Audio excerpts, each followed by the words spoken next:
Hi there, welcome to this week's show. We're both really pleased to be here with you, and it's Guy Fawkes night here in the UK. It's bonfire night, the 5th of November, and we've got a great show planned because we're going to be talking about smart efficiencies. And against this backdrop of what's going on in the world with lots of different increasing costs and so on, and some supply chain challenges that some industries are seeing, we're going to share our thoughts and some insights on that. So Mahmood and I will be back with you in a second just after this. But remember, we'd love to hear your questions, anything you'd like to cover, what's your experience. So let us know in the chat. Isn't that right, Mahmood? Absolutely. Get involved, folks. And we've got some fantastic content for you to come up very soon after this wonderful music that's going to get the heart rate pumping.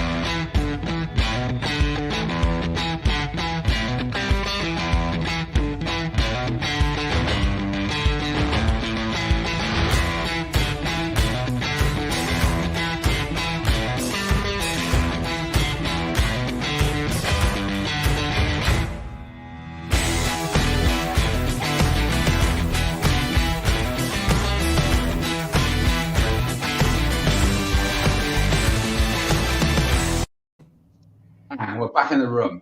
Yeah.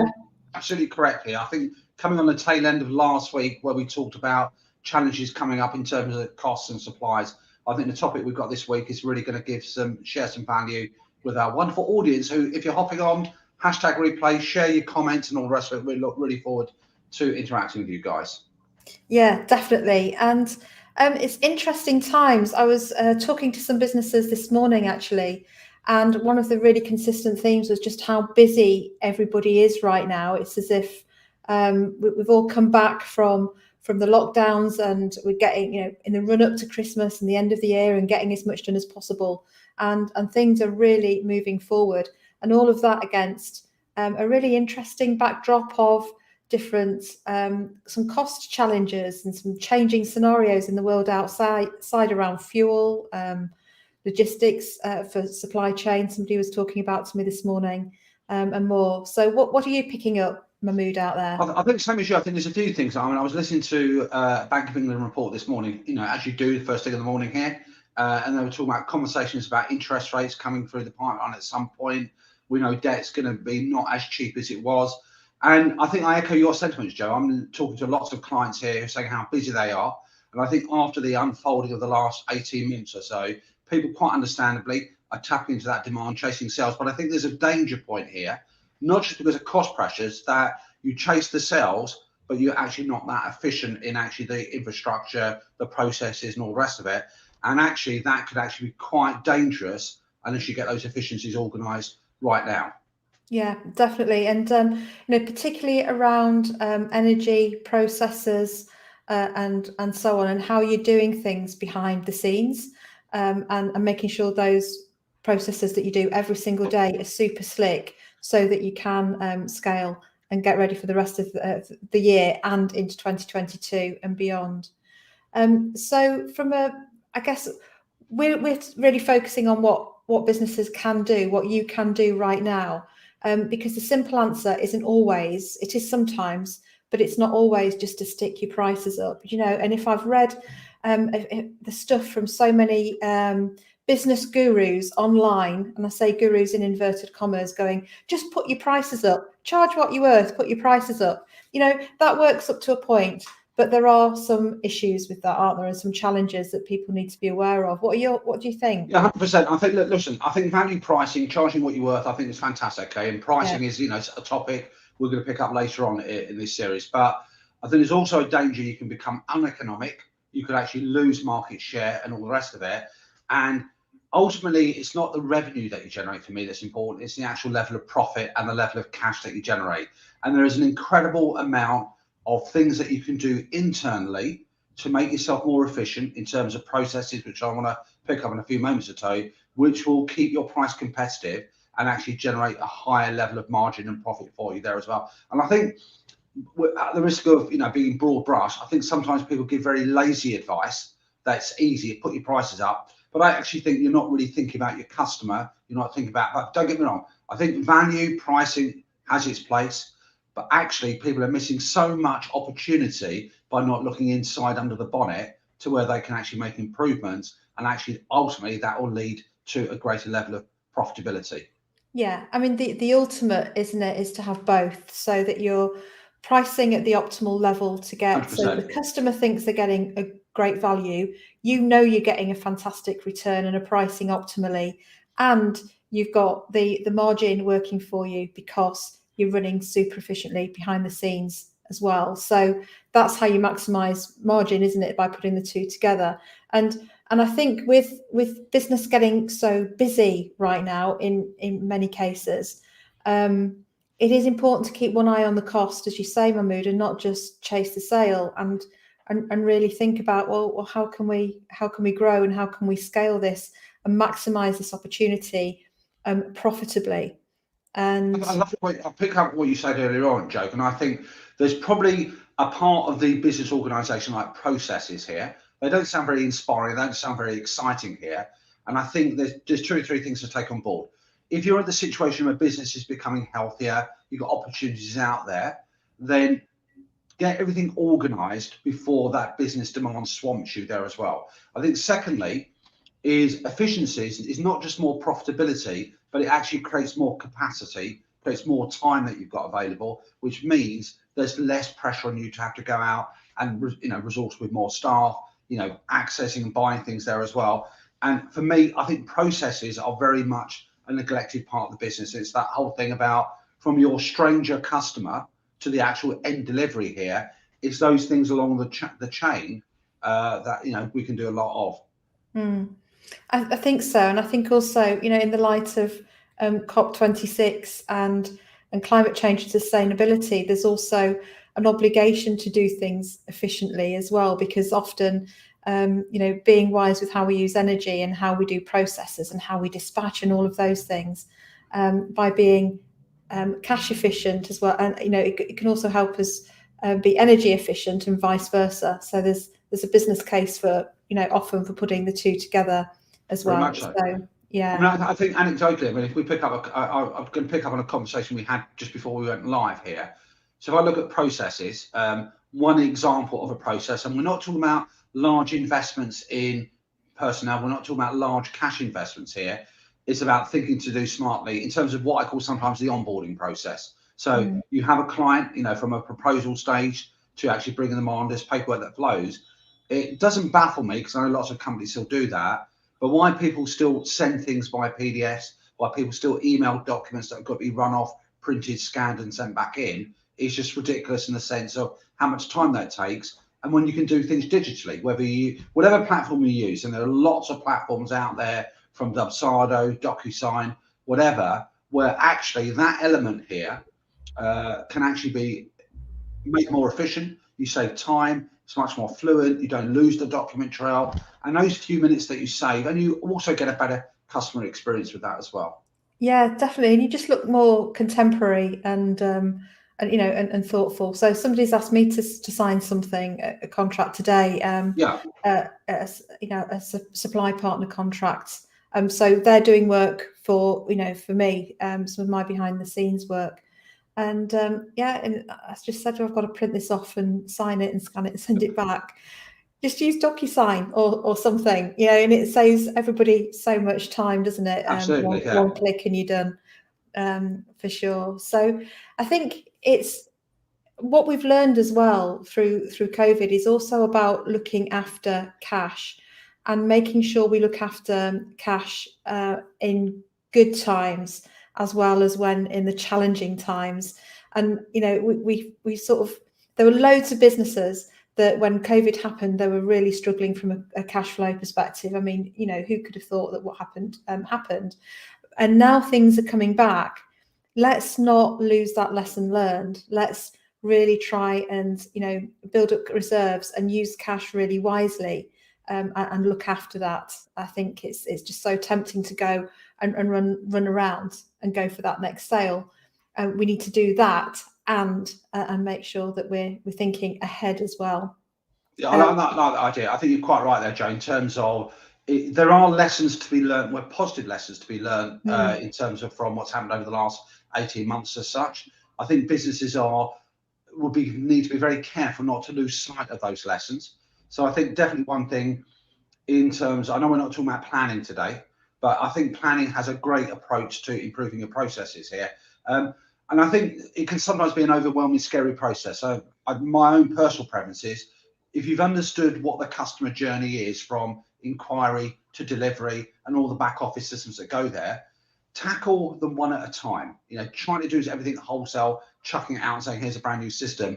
That change dimension can have a massive negative impact on staffing, in terms of people's attitudes. So do it on an incremental basis. I mean, what's your view in terms of, I know you're an expert in the innovation creative space there. How would you advise businesses to go about, tackling how to make those efficiency gains? I would look at where you're spending, the business is spending the most time, and the key things that the business is doing. And one of the first things I ask businesses to do, and we've done this together as well, is to plot. It's to just list all the key activities, and then plot them by time spent, and plot them in terms of 2 axes. One axis is how important is this thing, and the second one is how much value does it, how much time we're spending on it. So when I say importance, it's also about the return on the time investment. And what that drives out is are you spending time doing the right things in the business, or are you is there a lot of sort of wheel spinning, repetitive tasks going on?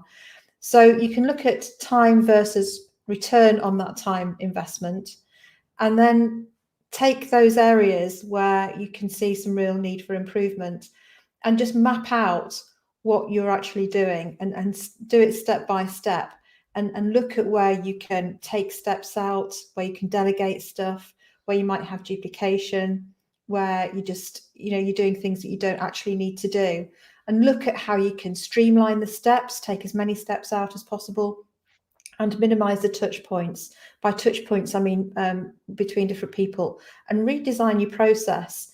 And look at also using tech apps to automate those processes for you as well. And often, the apps, such as all sorts of apps in terms of workflow apps, Trello, Monday.com, I'm trying to think of Asana, all of those, they've actually got lean process efficiency principles built into them. So if you use them well, these really inexpensive solutions can help you work through what it is you need to do step by step, and document that. Have a how-to guide for all the key processes that you've got in the business, so that you can hand them to anybody in principle, and if they've got something about them, they can pick up the guide and work on that and follow the principles. So there's a couple of things that I pick up from there as well. I think if your business is in a situation where you don't actually know where you're spending your time, don't panic. I would probably suggest do a work diary. Just have an idea over the next couple of weeks, notebook, whatever mechanism you are. Don't keep it in there. Get it out on paper and just document in broad half an hour brush strokes where you're spending your time. I think also get your team involved. So don't do it in isolation, because what you think is a good process and what makes things efficiently may not be the best way, especially if you're not involved in the actual those mechanisms there. Get people as well. Have you heard of something? I love a technique, by the way. I've used it a few times, called reverse brainstorming. So in other words, instead of coming up with a positive solution, you think about, how can I make the customer experience the worst that it can be? How can I make the problem exacerbate itself? People love that, don't they? They always love chipping and say, oh, we could do this, we could put a customer on hold, we could make it more awkward for them to send a documentation. And that reverse brainstorming, and I'm summarizing it here, is a great way to generate the obstacles and the problems, and that way it becomes sometimes easier to find the solutions for them as well. Yeah, and what's interesting when we use the reverse brainstorming technique is that some businesses actually realise that in a very non-deliberate, sort of accidental type of way, they are actually creating the reverse brainstorming scenario in many, not in all cases, but some of the elements, some of the principles are there. So reverse brainstorming is a good one. How could we make this really, really awful? And another great technique is to be inspired by excellence in other areas from a customer experience point of view, certainly. So the thing is about, as customers, we experience things that we see, great processes, great things from different places. And so when we go from one place to another, so from one sort of business experience to another sort of business, we go, well, Amazon can do that. Why can't company X? The gas people can do that. Why can't the water people? Or the water people can do that. Why can't the gas people do that? So we expect that if we have a great experience in one area, that a completely different sector should be able to replicate that experience if it's a good one. So look outwards and see not necessarily what your competitors are doing, because if you emulate your competitors, you'll only ever at worst be a good copy of them. Yeah, for sure. Look at where you can go above and beyond what your sector's doing, and pinch ideas with a bit of passion and pride, and bring them in to your business and adapt them for your sector. So a great example of that. Sorry. No, go. You go first.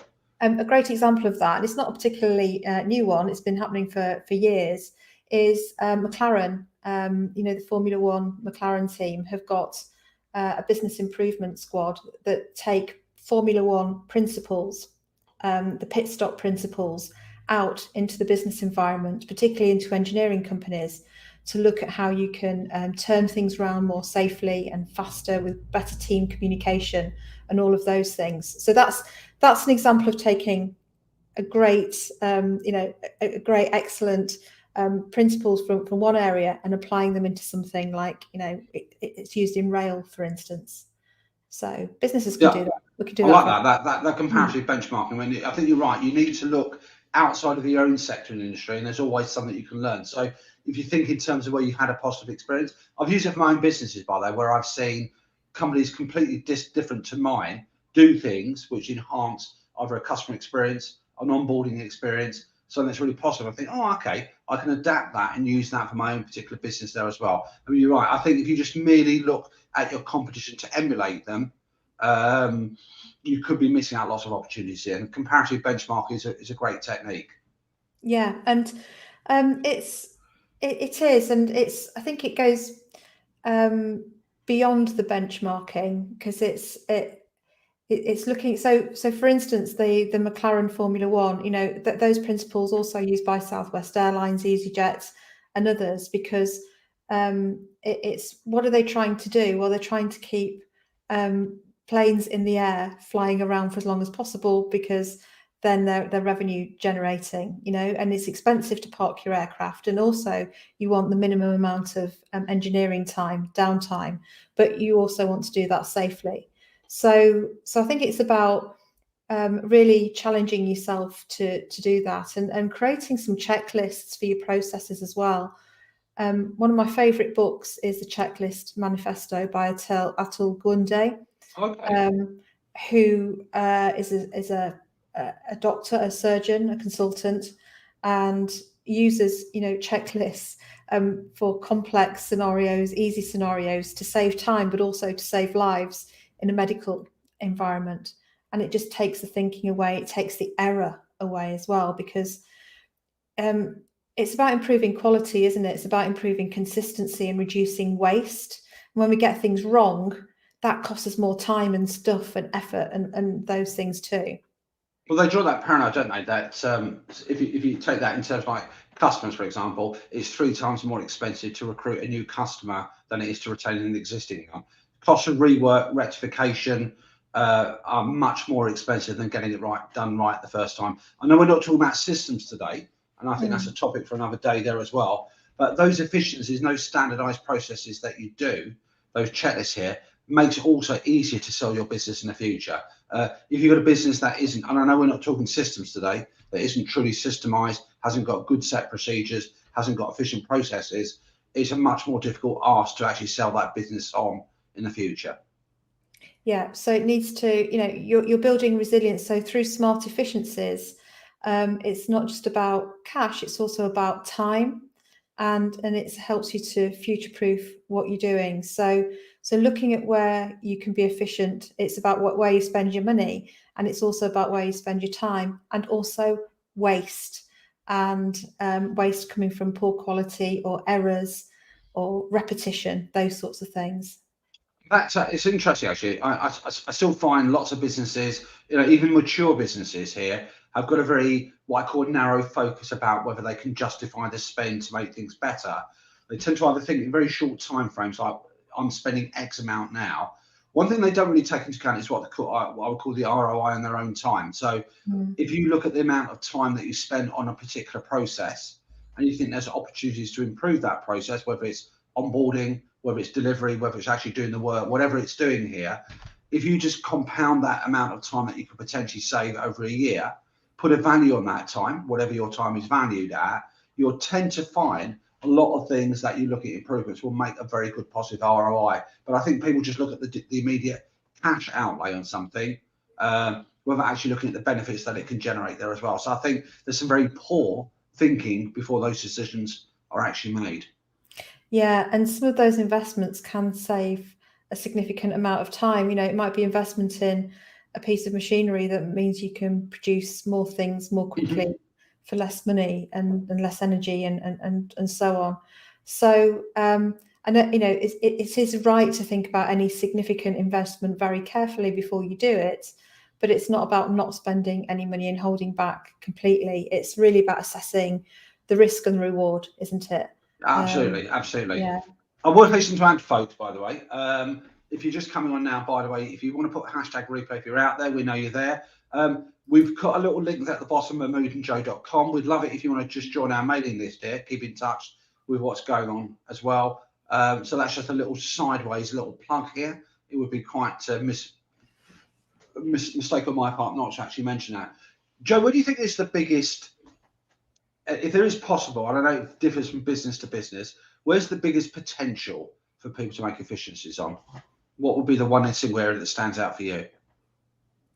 I think the biggest potential is for the people who either go out and win the business, the people delivering the business, to really do whatever role it is for those roles. Could be marketing, could be back of house finance, but to really be able to do what they do best, and to not spend time doing too many of those sort of mundane tasks, and look at how you can get a clean sweep for those people to really do good thinking as well as good operational work, and continuous improvement. So and I think as well in business, if you employ a team, the team, as you said, Mahmood, that the team will tell you where to look and where to go. So really use your team.